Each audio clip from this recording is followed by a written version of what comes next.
जय गुरुदेव। यह तन बिस की बेलरी, गुरु अमृत की खान। शीश दिए जो गुरु मिले, तो भी सस्ता जान। शीश दिए जो गुरु मिले, तो भी सस्ता जान।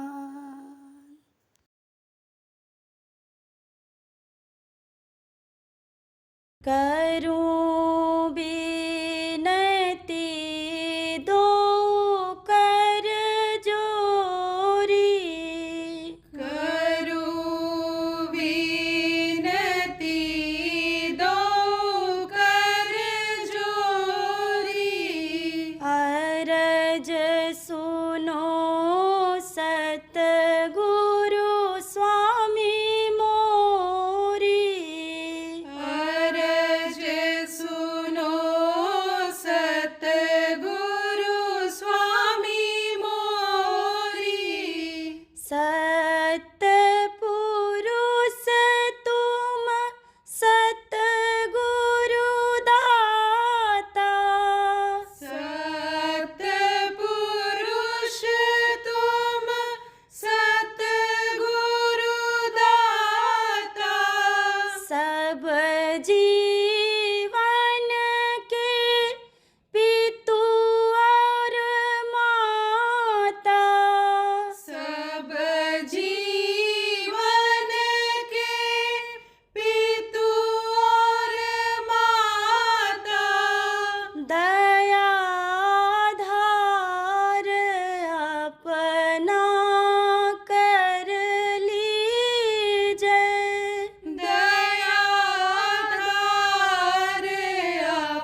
जय गुरुदेव। जय गुरुदेव।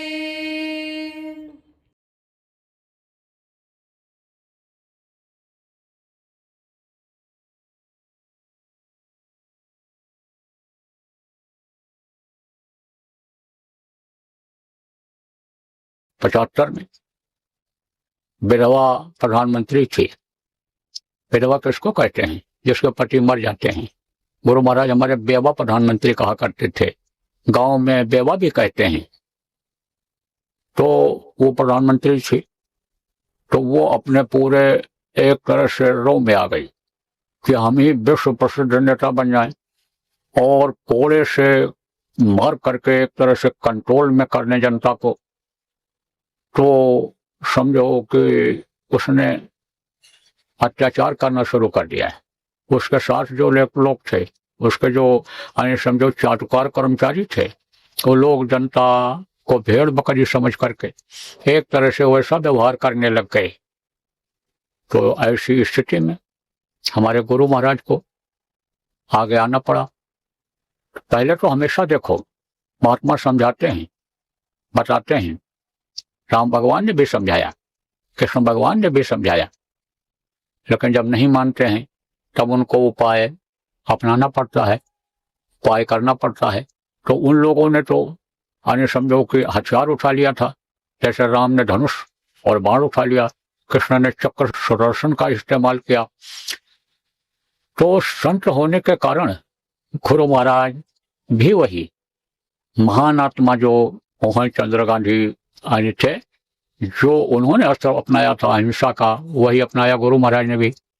लेकिन कहा गया सचिव वैद गुर तीन जो प्रिय बोले भाई आस, राज धर्म तन तीन कर कोई बेग है नाश।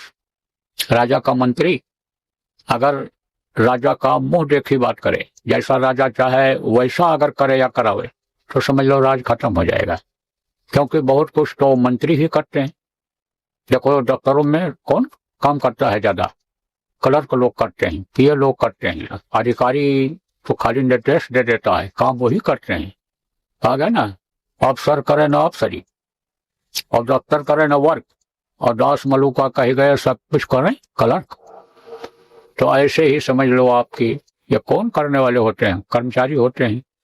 तो गुरु महाराज जो है वो समझाते थे। सचिव वैद आपको बता रहा था कि राजा का मंत्री अगर मुंह देखे बात करे तो समझ लो आपकी राज खत्म हो जाएगा।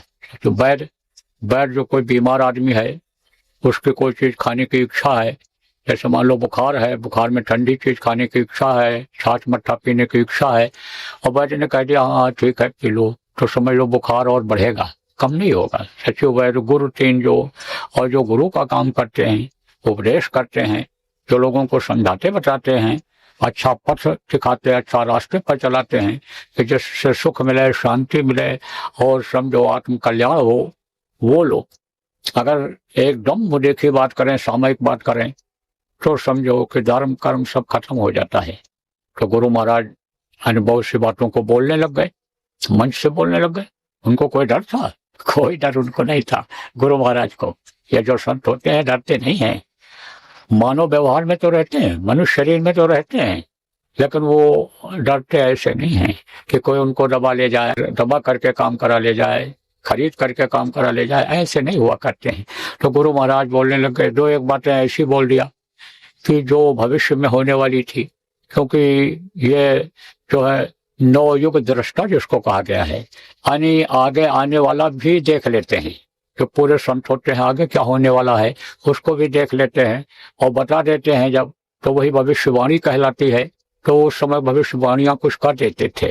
तो गुरु महाराज ने कहा कि भारत देश के प्रधानमंत्री के हाथ में, उस वक्त की बात है, कब की? आप ये समझो 73-74 की बात है। आप समझो उस समय बोलते थे कि प्रधानमंत्री के हाथ में ऐसी विप्लवकारी रेखा है, इस बेवा प्रधानमंत्री के हाथ में ऐसी विप्लवकारी रेखा है कि लाखों लोगों की जान इसकी वजह से चली जाएगी। तो नाराज हो गई और वो उस समय पर समझो नसबंदी वगैरह कराने का, प्रकृति के नियम के खिलाफ काम करने का फैसला कर लिया था।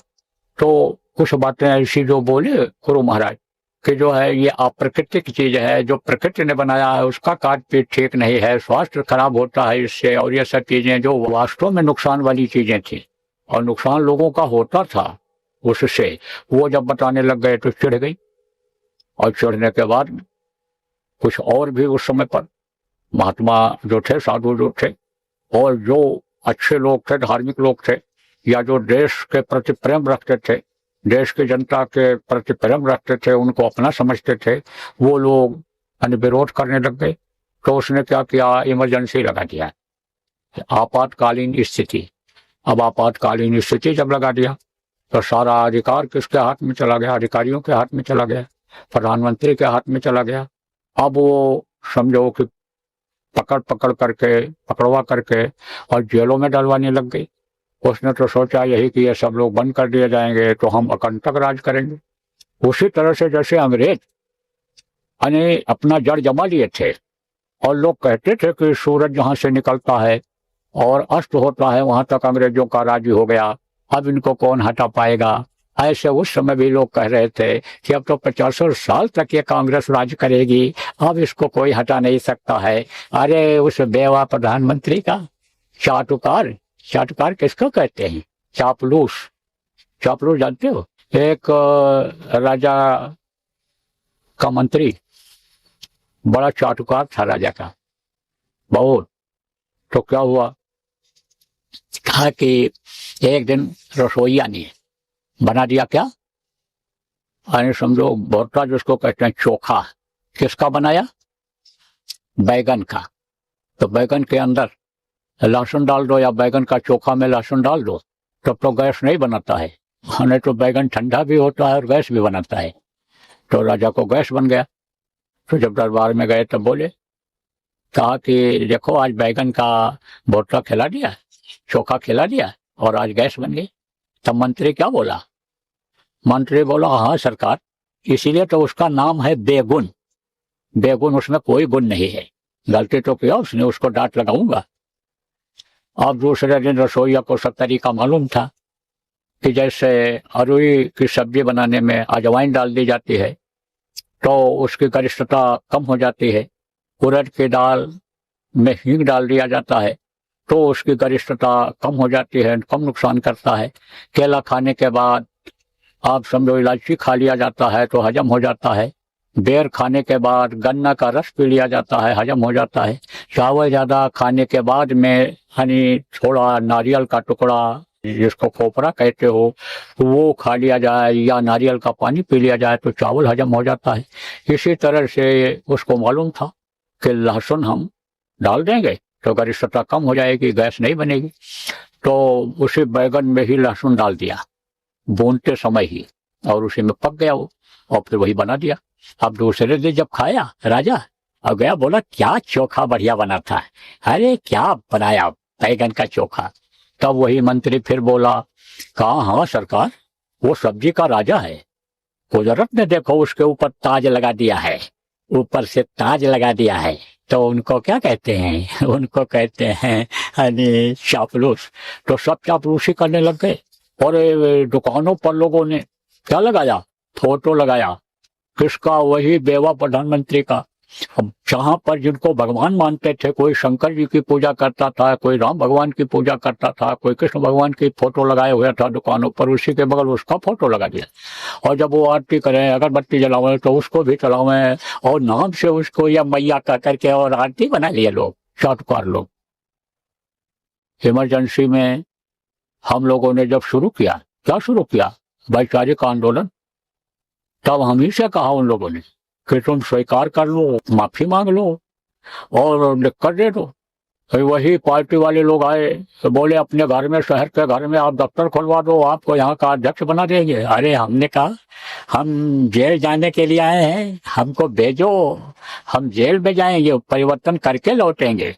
तो बहुत समझो कि जैसे बताया साम नाम दंड भेद चल रहा था उस समय पर, लेकिन जैसे भगत सिंह, चंद्रशेखर, अशफाक उल्लाह खान, राजेंद्र लाड़ी जैसे वीर बैठे नहीं रह सके जिस तरह से आपके समझो पंच प्यारे थे, अरे गुरु गोविंद सिंह के लड़के जो है वो नहीं स्वीकार किए, और देखो उनको चुनवा दिया गया दीवालों में, अत्याचार इस तरह से लोगों ने किया उनके साथ, लेकिन वो टस से मस किए हुए।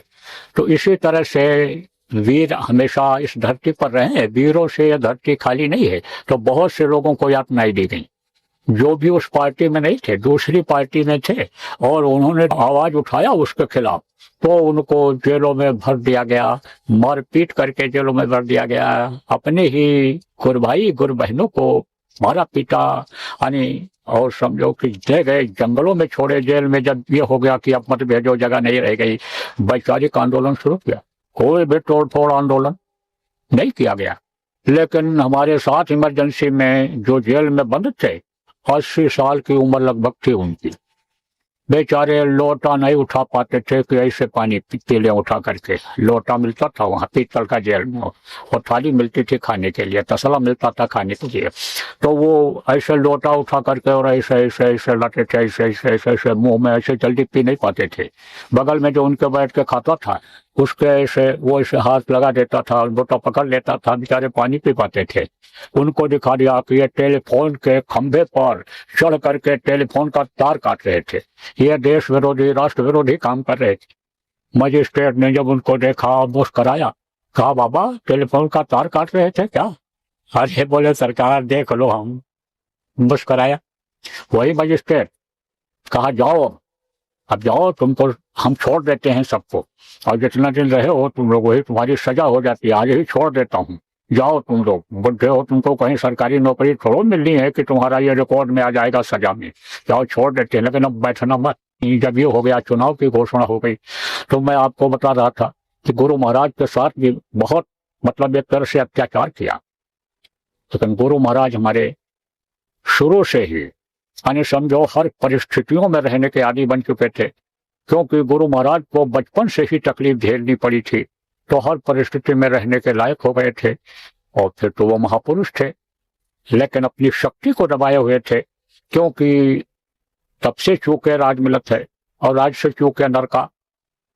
तपस्या जो करता है, जो अच्छा कर्म करता है, वो कहा जाता है स्वर्ग और वैकुंठ में जाता है, और स्वर्ग वैकुंठ का समय जब पूरा हो जाता है, तपस्या का फल पूरा मिल जाता है, तब वो कहाँ जन्म लेता है? अच्छे अच्छे घरों में जन्म लेता है, बड़े आदमियों के यहाँ जन्म लेता है। वही समझो राजा महाराजा हो जाया करता है, वही बड़े बड़ा सेठ हो जाया करता है, बड़ा बड़ा नेता हो जाया करता है।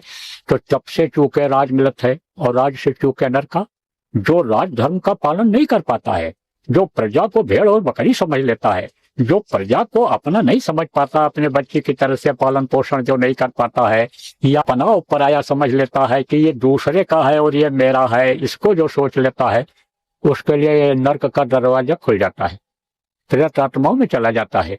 देख लो पूरे खानदान का एक जैसा हाल हुआ, 2 बेटे उसके, और वो अकाल मृत्यु में गई। अकाल मृत्यु किसको कहते हैं? बगैर उम्र पूरे किए हुए जो शरीर छोड़ देता है, उसको अकाल मृत्यु कहा जाता है। अकाल मृत्यु में गए, चिथड़े उड़ गए चिथड़े। गुरु महाराज कहा करते थे, बच्चा तेरा कचूमर निकल जाएगा। फिर समझाया कचूमर किसको कहते हैं, कि जैसे गाड़ी जा रही हो और कोई कुत्ता रास्ते में आ गया और गाड़ी से दब गया, तो उसके चिथड़े उड़ जाते हैं, यानी हाथ अलग, पैर अलग, मुंह अलग, ये सब कान अलग अलग हो जाया करता है। वही हाल सबका हुआ। देखो मैं बुरा किसी का नहीं चाहता हूँ, मेरा काम ही नहीं है बुरा चाहना, लेकिन इसलिए याद दिला रहा हूँ कि अच्छा का परिणाम अच्छा होता है, अच्छे कर्मों का परिणाम अच्छा होता है, और बुरा कर्म जो कर डालता है अपने स्वार्थ के लिए, अपने मान सम्मान के लिए, उसका बुरा परिणाम होता है।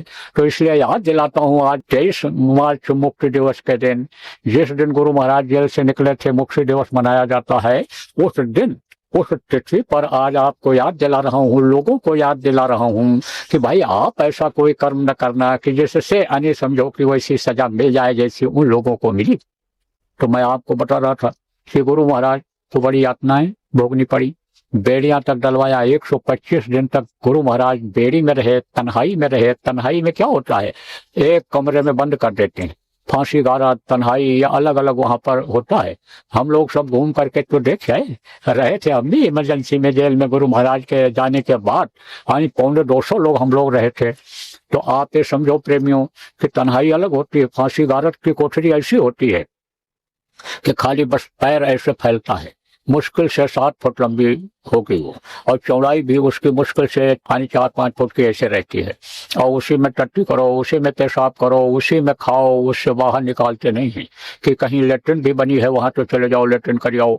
बाकी बैरिक वालों के लिए लेटरिन अलग बनी रहती हैं, नहाने की भी व्यवस्था वहां रहती है, लेकिन फांसी गारद वालों की नहीं रहती, कोई मिल नहीं सकता है उनसे। तो इस तरह से गुरु महाराज को रखा, ये घोषणा किया कि एक जेल से दूसरे जेल में जब भेजा, बेंगलोर जब भेजा, हथकड़ी बेड़ी लगा करके भेजा। गुरु महाराज से वो लोग समझौता करना चाहते थे, लेकिन गुरु महाराज जब समझौता नहीं किए तो गुस्से में आकर के आदेश दे दिया कि भेज दो बंगलोर में, और का निगरानी रखना। बहुत बड़ा माफिया जा रहा है, बदमाश है ये उत्तर प्रदेश का। उसने जब देखा गुरु महाराज को सुपरिटेंडेंट ने, तो कहा कि आप बदमाश हो। अरे बोले आपको देखो आप क्या लग रहा हूँ। जब बताया तो उसने अध्ययन किया कि ये तो भाई महात्मा है, उपदेश करते थे अन्य साधुओं को, अन्य महात्माओं को, जैसे उसने बंद कर दिया है ऐसे इनको भी बंद कर दिया है। तब उसने कहा कि आप हमारे यहाँ के अगर कैदी होते तो हम आपके यहाँ उस तरह का व्यवहार करते, लेकिन आप बाहर से भेजे गए हो, इसीलिए भेजे गए हो कि निगरानी रखी जाए, शक्ति रखा जाए। तो समझो आप कि फिर भी आप समझो कि महात्माओं की मदद करने वाले, ऐसे लोगों का परिवर्तन करने वालों का मदद करने वाले लोग दिल से खुल के आ गए। ऐसे पहले ऐसे उसने भी क्या किया, डंडा वाली बेड़ी समझो निकलवा दिया जो वजनी थी, और जंजीर वाली डलवा दिया। तो किया मदद उसने जो कुछ होना था। तो बहुत भ्रामक प्रचार उसने करवाया, कहाँ पर, जेलों में, जगह जगह पर। लेकिन गुरु महाराज को क्या बतावें हम आप कि यानी यह भी सोच लिया उसने कि न रहे तो ठीक है, तो कैसे भी यह हटे, सारा उपाय किया। लेकिन गुरु महाराज तो अंतर्यामी, गुरु महाराज तो सब जानते थे। भोजन ही जब कोई नहीं लेगा, खाने वाली चीज ही नहीं कोई लेगा, तो उसमें कोई चीज मिली हो तो क्या फर्क पड़ता है, मालूम हो जाता था। तो खाते नहीं थे, पीते नहीं थे। गुरु महाराज निकले थे, काफी दुबले हो गए थे, शरीर से गए थे तो तंदुरुस्त थे। तो 23 मार्च को यानी समझो कि गुरु महाराज की रिहाई हुई थी। इसका तो बहुत बड़ा इतिहास है, कहाँ तक मतलब यह है कि आपको बताया जाए, ज्यादा तो समझने की और जानने की गहराई में जरूरत भी नहीं है। लेकिन यही समझने की जरूरत है कि भाई यानी अत्याचार और अन्याय से दूर रहना चाहिए, क्योंकि अत्याचार और अन्याय का फल बुरा होता है। न्यायप्रिय होना चाहिए। और त्याग की भावना, गुरु महाराज देखो, गुरु महाराज समर्थ थे, लेकिन उन्होंने कितना बर्दाश्त किया। संतों की जो मर्यादा रही है पूरा उन्होंने पालन किया। और यह देखा भी गया कि जगत भगत सो बैर है चारों युग परमान, पलटू न हक भोक्ता साधु देख कर स्वान। हाँ समझो विरोध तो हुआ ही है संतों का, सबका विरोध हुआ। देखो गोस्वामी जी को जेल में बंद कर दिया, पलटू को जिंदा जला दिया, शम्स तबरेज की खाल खींच ली, मंसूर को फांसी पर लटका दिया, ईसा मसीह को फांसी पर लटका दिया, शेख बहादुर के साथ अन्याय हुआ और उनका गले काट दिया गया। अर्जुन देव महाराज को यानी वो भी गुरु थे, सदगुरु थे, यानी गुरु परंपरा में ही थे। आप समझो कि उनको तपते हुए तवे के ऊपर बैठाया गया, नानक साहब को बोझा ढुलवाया गया, कबीर साहब को कितना परेशान किया लोगों ने। तो यह तो रहा ही है, जगत भगत सो बैर है चारों युग परमान। लेकिन सोना को जब तपाया जाता है तब उसमें निखार आता है, कसौटी पर जब कसा जाता है तब उसकी कीमत बढ़ती है। ऐसे ही गुरु महाराज ने बहुत कुछ बर्दाश्त किया प्रेमियों। कहा ना, खोद खाद धरती से है और काट कूट बन रहा है, और कुटिल वचन साधु से है और सहा न जाए। धरती देखो, खोदते लोग चले जाते हैं, कुछ बोलती है, हिलती नहीं है धरती, समझा। जब बहुत पाप हो जाता है तब यानी भूकंप आता है, धरती हिलती है, और नहीं तो बर्दाश्त कर लेती है। खोद खाद धरती से है, काट कूट बन रहा है। आप समझो कि जंगल को काट देते हैं लोग, बर्दाश्त कर लेता है, काट कूट बन रहा है। कुटिल वचन साधु से है, यानी जो ये व्यवहार है, गलत बातें हैं, ये कौन सहता है? जो साधक होता है, साधु होते हैं, संत होते हैं, वही बर्दाश्त करते हैं। तो बहुत बर्दाश्त किया गुरु महाराज। तो गुरु महाराज इमरजेंसी के बाद 23 तारीख को निकले थे, आप समझो कि तिहाड़ जेल दिल्ली से। तो प्रेमी लोग तभी से इस तिथि को मुक्ति दिवस के रूप में मनाते हैं। और आज के दिन अभी झंडा फहराएंगे लोग, सब जगह झंडा फहराएंगे, जो गुरु महाराज के शिष्य लोग हैं, प्रेमी लोग हैं, झंडा फहराएंगे। और हम लोग भी अभी चलेंगे उधर जहाँ पर ध्यान भजन होता है, मंदिर बना हुआ है, वहीं पर झंडा फहराया जाएगा। तो झंडा फहराते हैं, तो झंडा फहराया जाएगा आज। तो आज थोड़ा सा मुक्ति दिवस के बारे में आपको बता दिया।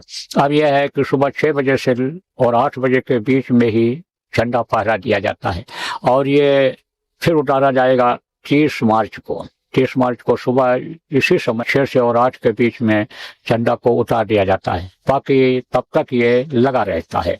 लोग अपने घरों पर जय गुरुदेव नाम का झंडा लगाए रहते हैं। सफेद कपड़े के ऊपर लाल रंग से जय गुरुदेव जिस पर लिखा हुआ रहता है, ऐसा झंडा लोग लगाते हैं। तो आज मुक्ति दिवस के बारे में थोड़ा सा आपको बता दिया। लब्बे लबाब आपको यानी ये समझना है कि भाई अत्याचार अन्याय से दूर रहना चाहिए। अत्याचार और अन्याय का परिणाम बुरा होता है, और परिवर्तन के समय में जो है संत महात्मा और उनके भक्त जो है आगे आते हैं। जैसे आप समझो कई हजार लोगों ने यानी उस समय पर गुरु महाराज के मौज पर जेल बांध दिया था अपने प्रेमियों ने। और इसके अलावा देश प्रेमी जो लोग थे, जिनको सरकार जब बदली, कांग्रेस की जो सरकार नहीं थी तो दूसरी सरकार आई, जैसे जनता पार्टी आई या फिर भारतीय जनता पार्टी बनी, और ये सभी इन लोगों ने क्या किया, आप समझो अलग पार्टियां जो बनी उन लोगों ने सम्मानित किया, पेंशन बांध दिया। किसी ने लोकतंत्र सेनानी नाम रखा, किसी ने लोकतंत्र रक्षक नाम रखा।